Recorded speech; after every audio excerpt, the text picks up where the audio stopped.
If you wanna try, maybe you could be with me, but only for the night. Good evening and welcome tonight here at Analyst US. I am your host, Thomas Fry, And I am your co-host Hasnan Zaidi. and tonight we have a special treat for all of you anime fans out there. Man, do we got the treat coming to you from the High Dive Week at Anime Analyst, where all week we're going to be talking about animes that come from the High Dive app. Now, if you want, you can go to highdive.com, and let me verify that before I speak too quickly. Highdive.com, and you can watch the Eminence in shadow and enjoy it. There are 2 seasons, and at the end of the show, we are going to bring a special announcement about what's going on currently with the Eminence in shadow. So let's start with season 1 for tonight, and overall, we'll do our overalls first. We're still kind of figuring out our format. You can holler at us. Throw a chat in the chat box, and we will do our best to get back to you on it.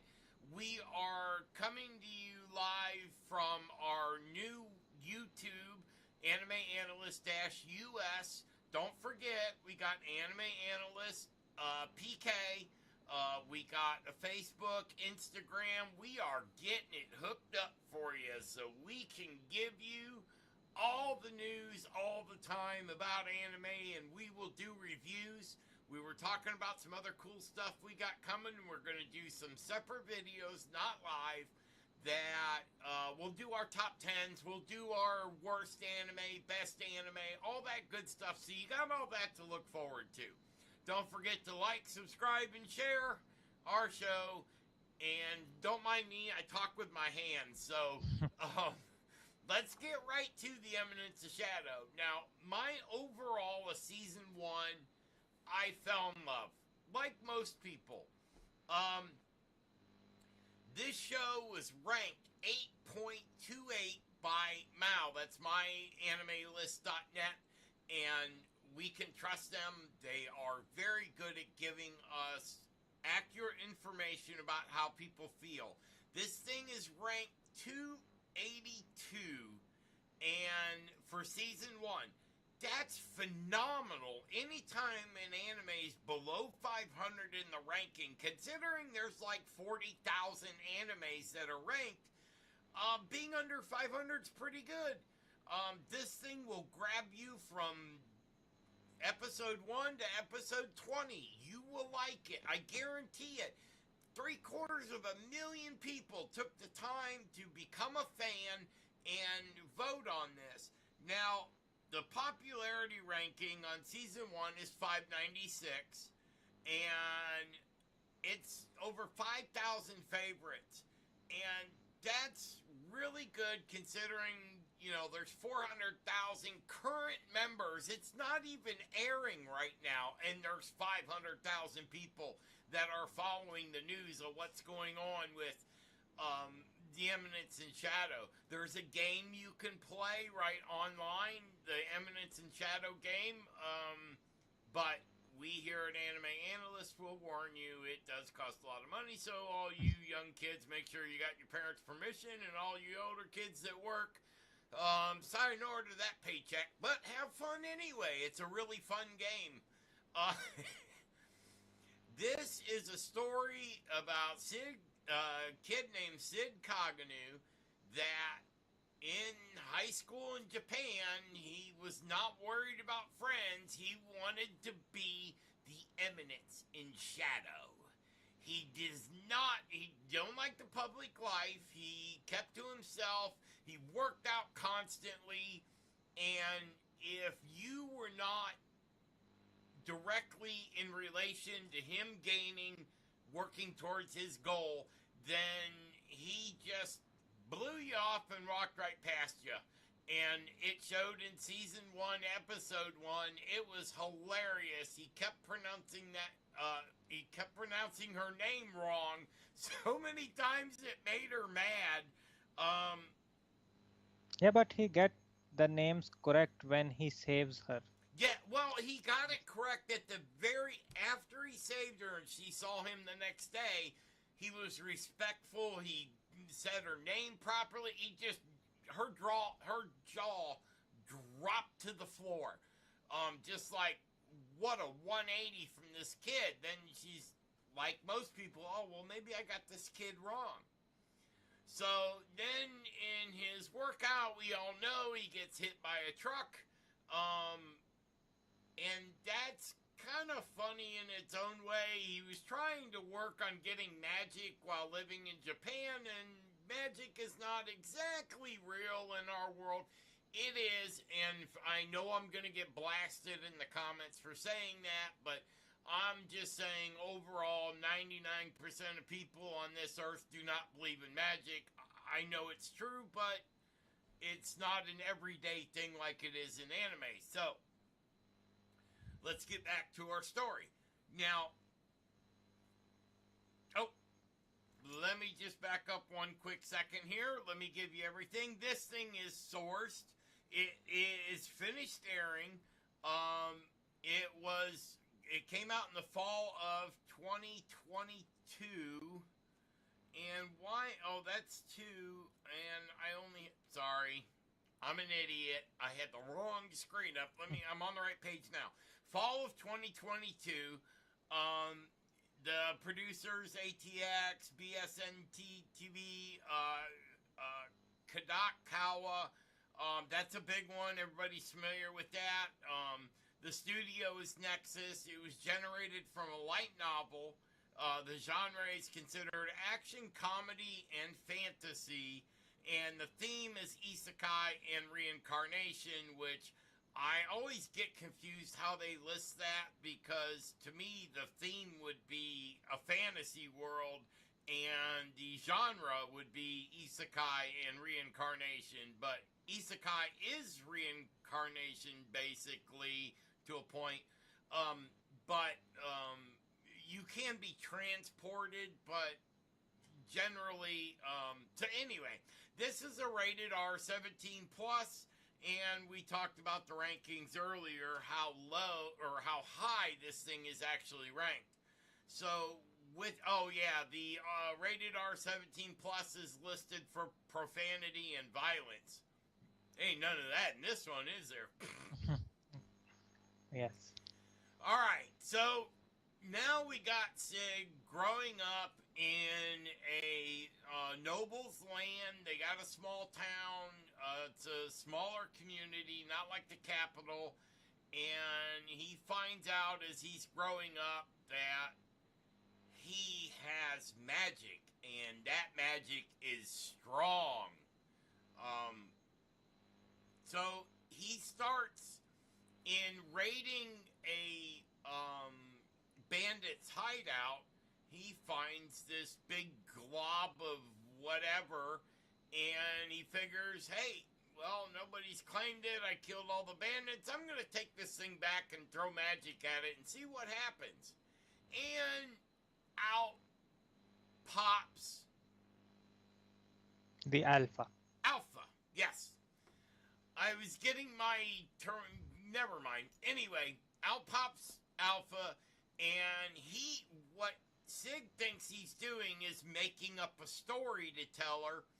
Little does he know that he's a god in this world, and the story that he thinks he's making up is the real thing. He's what this kid can guess. You want to talk about luck? I mean, this kid is just oozing luck, because the story that I'm just going to get up here and I'm going to spout off some nonsense and it turns out that the story that he so-called made up, which actually he picked up a book and said it's, basically like our Bible, picks it up and says, oh, this is true. Well, if you picked up one of our Bibles and said everything was true, you'd find out that it is. And he found that out also. It is. So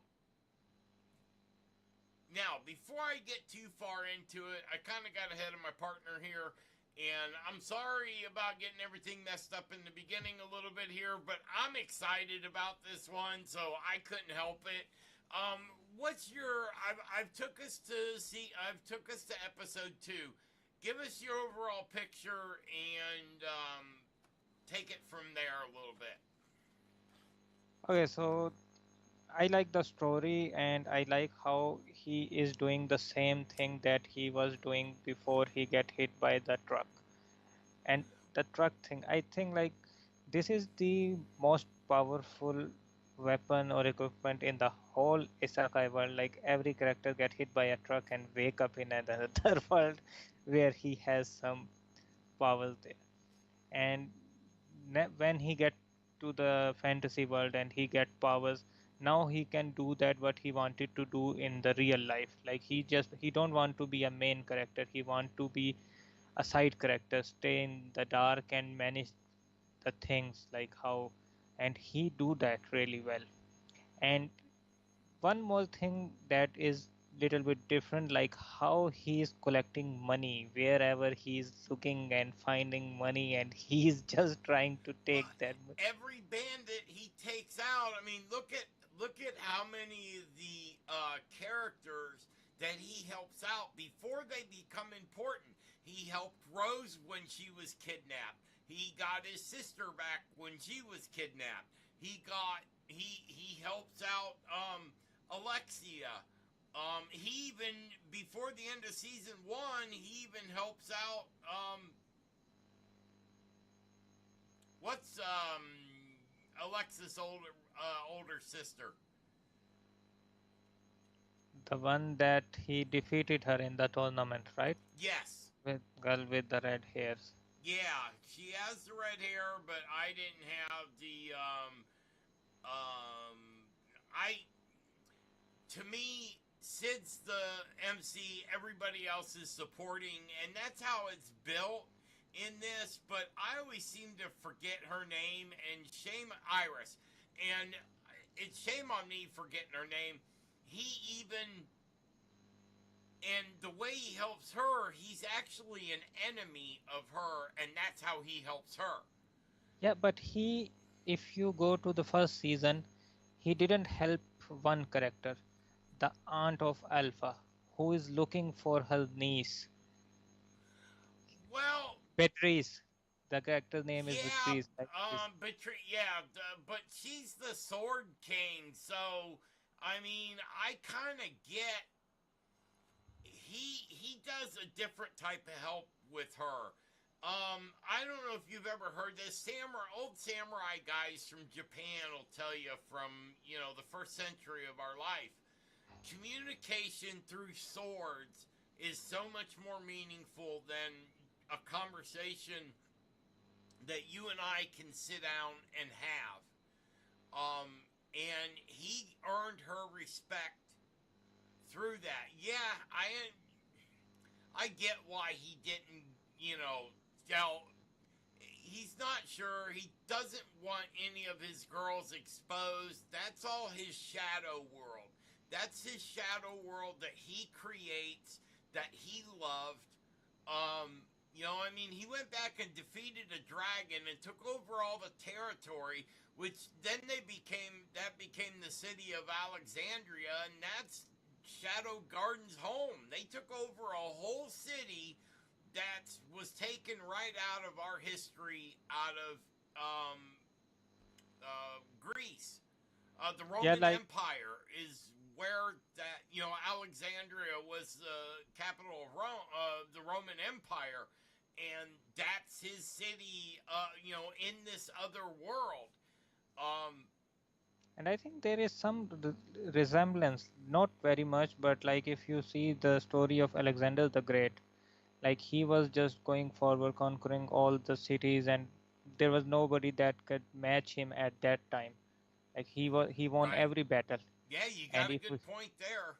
All right, we are halfway through our show, so we just want to remind you go check out High Dive, and you can check out this anime. We got anime from High Dive for the rest of the week. I think you will like it. Don't forget to check out our Facebook page and our Instagram page. Instagram. Yes, we've been posting a lot on Instagram.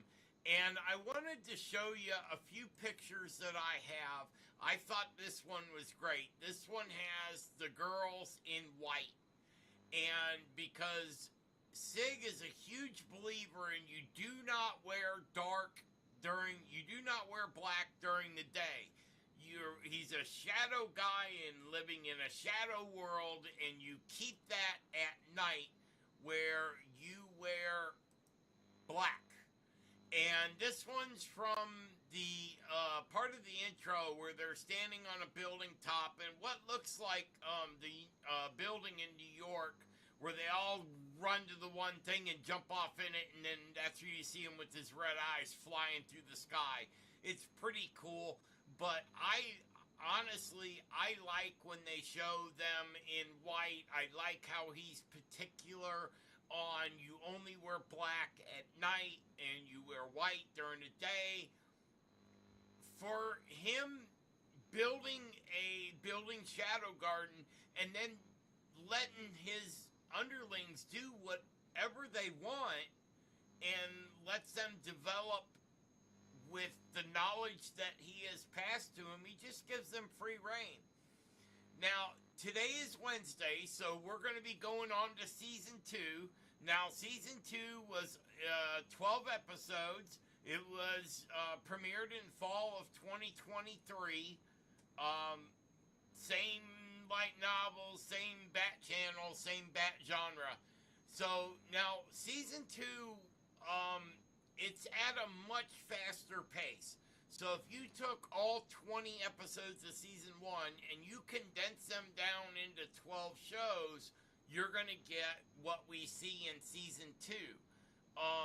Illustration, out of this world. Story development, out of this world. Awesome. Character development. They leave one MC, everybody else is a supporting character in this drama. I like how they kept this all the way through season 1 and into season 2.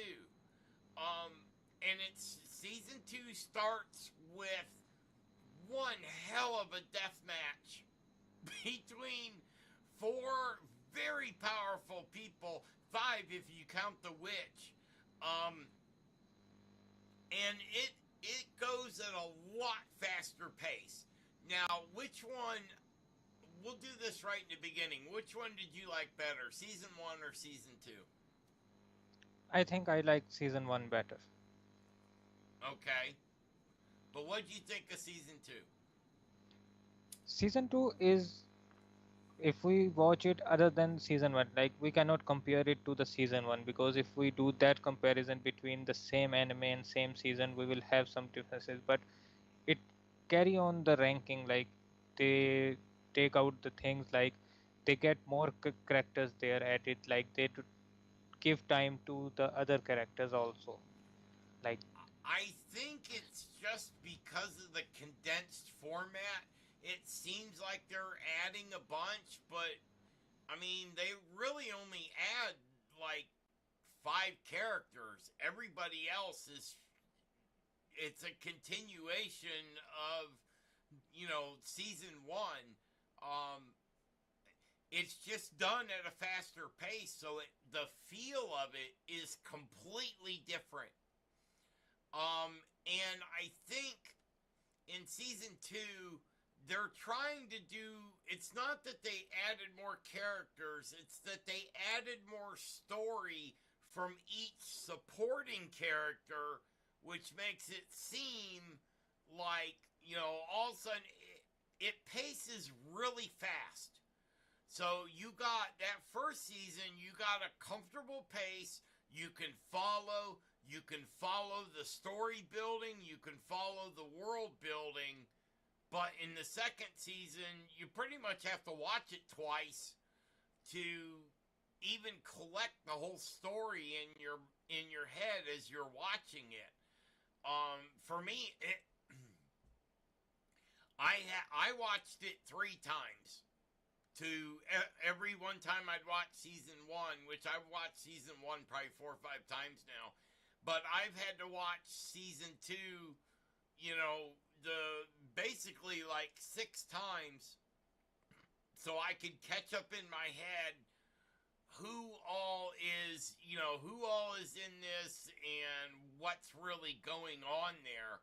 And they're kind of like following what I see is how they built America is I resemble all of that throughout both seasons.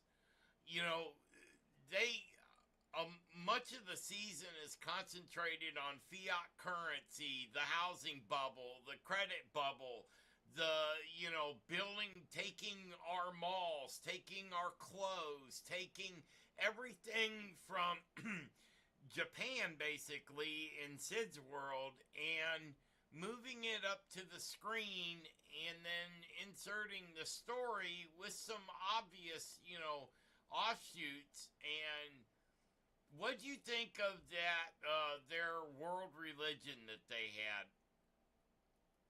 Yeah, that was something else. Like when they have the fake currency thing in the second season, and how they penetrate, like, and how they close their business by flooding more money into the economy, like everything. Like they show the reality of the banks of nowadays. Like bank will tell you they have your money secured, but if you open their wallet, there is nothing there, and that's the same thing they have in season 2. So like they bring that thing from the real world to the anime world and show them there. And if I don't know if you caught it, but on a couple of the views that the director showed, you see a regular steam engine in there, and I never understand why they make the steam engine look like a boxcar, but they leave it open to where you can see it's round, you can see it's just a steam engine from the 1800s, and it's just with some extra skin and a roof over the whole thing. I don't think you could really get away with that in real life, but it was just funny how they made. You look at a boxcar, you look at the engine. The only difference you could tell is, it's at the end of the train. But I like the mismatch of how they bring, fiat currency hit in the 70s and 80s, and but yet they're still using steam engine locomotives and horse-drawn buggies, and there's no automobile yet. And one of the comments, when the girls, I wanted to say Beta was on. It's either Beta or Epsilon. When they started buying the real estate in the other town, and they were taking town, they were doing this so smart. I mean, business decisions right out of a Fortune 500 company. Go buy up all the land around the waterfront, and then build all the housing and all that, and that's we're gonna make the real estate bubble, and we're gonna do, and they make piles and piles of gold. And I would like to have seen Sid sit down with his girls and talk with them about what they're doing, and,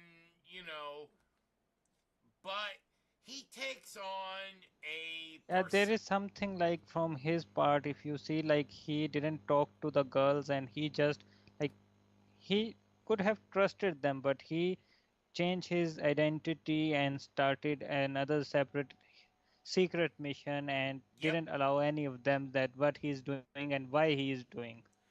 I think he just wanted to be a secret agent. He became John Smith, went to, and in the end result, he ends up basically making his own company that the girls built for him billions and billions of zenny, and he thought that they took it from him, and I was a little disappointed with that portion of it. You can't control where the writer goes. It was really, I mean, they did it very tastefully, And when you're getting on in the upper episodes of season two, and they got past all the money and the banking stuff, it got back into where, I thought the story should have went. I was really happy to see how season two ended up. Um, I was hoping, I wanted to see more. I was not done at the end of, episode 12 in season two. I was not done. I wanted to see more, which we'll have an announcement on that here in just a few minutes. But how do you feel at the end of it? Yeah, I think, and the way they ended, like he really dropped them a huge bomb. Like when he told about them how the worlds collided, how the magic gets here, or like what their purpose is, like what they are doing. The the Diablo, the demon Diablo, how it got here because he told that because there is no traces of him in this world. So this is like a really change of like turning point, like they leave it at the last of the season. And And then, right, I'm going to take it from then they show the biggest time paradox at the end that, he kind of, you got the circle of life. I don't want to give away the last episode, but man, was I right about telling you before you watched that episode 12 would blow your mind? yes, that's the conversation we had before I watched that. I was trying to tell him about before he watched this. I was like, dude, you gotta watch this, and I don't want to give away any points, but your mind will be fully blown by episode 12 in season 2. And it was. Now, I guess you could say a lot of things were settled by the end, but everywhere he goes, he leaves it in a better place than it was from before he was there. So just about everyone, even though he's just trying to do stuff for his own, for Shadow Garden, okay, and he's fighting for them. Let's back up one thing. I want to ask you about the train fight scene in season 2 when Alpha does not understand what he's doing when she figures out because Delta gave him away with Yes. Delta smells the boss.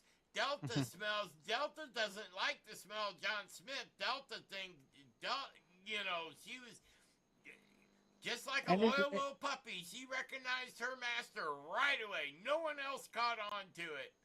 And and that's really cute, like how he's carrying her on the shoulders, like when they have some scenes together, like he's treating like same like a pet, like he's he loves his puppy.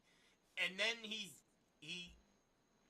sends her on a mission that is unstable. He needs to keep her busy because now she knows that John Smith is her master shadow, and he doesn't want anybody to know that. So he changes her mission, and I love that part. I thought that was really cool. And that's when I thought the pace of it was picking back up in season 2 to the original story. I and no, they didn't get off track, but it was kind of just, they tell the story really fast in season 2. So, and they do leave us with, at least as far as I feel, I want more. And that would bring us to our announcement. And we are going to inform you that it should be this one. Okay. This is the next installment of Shadow Garden, The Eminence in Shadow. It's a movie called Lost Echoes They have not announced it. As soon as they announce it, we, of course, will get it out on Instagram and Facebook and let everyone know when this movie's to be released. I don't know what it's about. They're not telling anything. They just say it's the sequel to season 2. So you can look forward to that. There will be more Eminence of Shadow. So you ain't got to worry about it. We will get our fix of Sig Cogano and more of Shadow to come here in the future. And with the way the popularity is, I don't think they'll wait too long on it. Modern businesses don't think that way. They act when they get this kind of response. So, now, in summarization, you got anything you want to add to about seasons 1, 2 in the movie on the Eminence and Shadow? Okay, so season 1 is 9 out of 10. Okay. Season 2 is 8 out of 10, and let's hope movie will go to the expected the expectation they have sent by the season 1. The movie should follow that. I hope that the directors and the illustrators get back to the pace that season 1 was doing. Now, a movie would be about 3.5 episodes, maybe 4. So you're not quite going to get a half a season's worth of stuff, but it'll all be at once. So we don't have to worry about binge watching and keep having skip credits, skip intro, because we've already seen it 100 times. You don't have to worry about that. It'll fly right through. So that would be the Eminence of Shadow, and we will come to you for the rest of the week from High Dive in the middle of our High Dive week. And I had fun talking about the Eminence and Shadow tonight. This is the Anime Analyst. I am Thomas Fry, your host. And I am your co-host Hasnan Zedi. And it was nice hanging out with you tonight. We'll see you tomorrow at 7 o'clock.